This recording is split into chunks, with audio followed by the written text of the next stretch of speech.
Hi guys, welcome back to my channel. ಇವತ್ತಿನ cooking series part 3ನಲ್ಲಿ ಬಿಸಿ ಬಿಸಿ ಆದ ಮಸಾಲೆ ಉಪ್ಪಿಟ್ಟು ನೋಡೋಣವಾ. ಮೊದಲು ಈರುಳ್ಳಿ, ಟೊಮೆಟೊ, ಮೆಣಸಿನ್ಕಾಯಿ ಮತ್ತು ಬೀನ್ಸ್, ಕ್ಯಾರೆಟ್ನ ಕಟ್ ಮಾಡಿ ಇಟ್ಕೊಳ್ಳೋಣ. ಮತ್ತು ಒಂದು ಕಡಾಯಿಯಲ್ಲಿ 2 ಕಪ್ ಆಗೋಷ್ಟು ಬೆನ್ಸಿ ರವೆನ ಚೆನ್ನಾಗಿ ಹುರ್ಕೊಳ್ಳೋಣ. ಸೊ ನಾನಿಲ್ಲಿ ಬೆನ್ಸಿ ರವೆ ತೊಗೊಂಡಿದ್ದೀನಿ, ನೀವು ನಾರ್ಮಲ್ ರವೆ ಆದರೂ ತೊಗೊಳ್ಳಿ.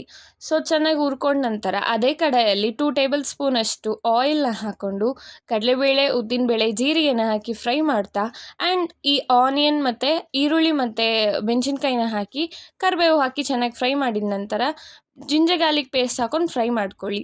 ಮತ್ತು ನಾವು ಕಟ್ ಮಾಡ್ಕೊಂಡಿರೋ ಕ್ಯಾರೆಟ್, ಬೀನ್ಸ್ ಹಾಕ್ಕೊಂಡು ಉಪ್ಪು ಮತ್ತು ಅರಿಶಿನ ಹಾಕ್ಕೊಂಡು ಬೇಯಿಸ್ಕೋಬೇಕು. ಈಗ ನಮ್ಮ ಹತ್ರ ಇರೋ ಏನೇನೆಲ್ಲ ಮಸಾಲ ಪೌಡರ್ಸ್ ಇದೆಯೋ, ನಾನು ಚಿಕನ್ ಮಸಾಲ ಹಾಕಿದ್ದೀನಿ, ಗರಂ ಮಸಾಲ ಹಾಕಿದ್ದೀನಿ ಮತ್ತು ಚಿಲ್ಲಿ ಪೌಡರ್ ಹಾಕಿದ್ದೀನಿ. ನಿಮಗೆ ಬೇರೆ ಏನೇನು ಮಸಾಲಾಸ್ ಇದೆಯೋ ಅದನ್ನೆಲ್ಲ ಹಾಕ್ಕೊಂಡು ಸ್ವಲ್ಪ ಉಪ್ಪು ಹಾಕ್ಕೊಂಡು ಚೆನ್ನಾಗಿ ಮುಳುಗೋ ಅಷ್ಟು ನೀರು ಹಾಕ್ಕೊಂಡು ಚೆನ್ನಾಗಿ ಕುದಿ ಬರಬೇಕದು.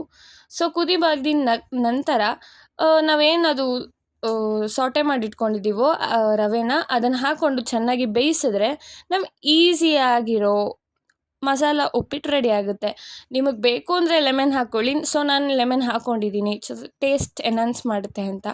ಸೊ ನೋಡಿ, ನೀವೇ ನೋಡ್ತಾ ಇರ್ಬೋದು ಎಷ್ಟು ಚೆನ್ನಾಗಿ ಕಡಾಯಿಯಲ್ಲಿ ಏನೂ ಇದಾಗದೆ ಬರ್ತಾಯಿದೆ. ಸೊ ಇದಾಗಿರುತ್ತೆ ಇವತ್ತಿನ ವೀಡಿಯೋ ಅಂತ ಹೇಳ್ತಾ ಥ್ಯಾಂಕ್ ಯು ಫಾರ್ ವಾಚಿಂಗ್.